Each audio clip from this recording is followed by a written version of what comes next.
Alright guys, so this is going to be showing you how to do our hyper spawner that me and Hellbreacher did in Skyfactory 3, but I did pre-make this little building here.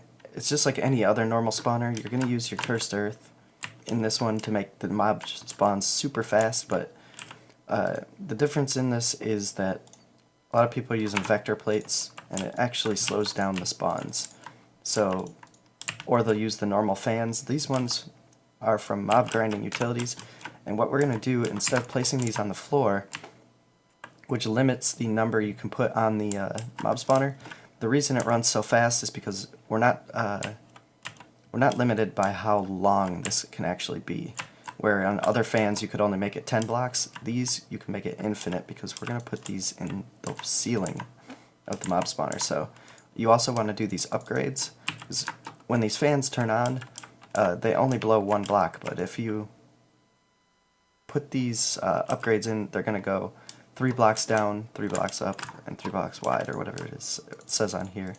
And also you can add in the distance modifiers, but basically you're going to put on the roof of this thing,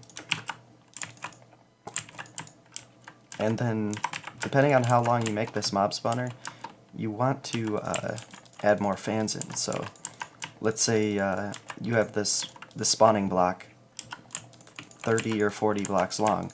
All you have to do is every 10 or so blocks just put another fan in the ceiling and it'll start pushing the mobs out.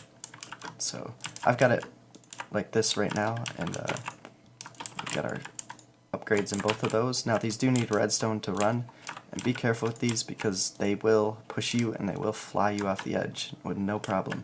So keep that in mind when you make this spawner. That means you need to have some sort of way to turn it off, but if we come up in here, as you can see, there's already a ton of mobs spawning like crazy. So when we turn on those fans, it should go pretty good, even for a small spawner like this.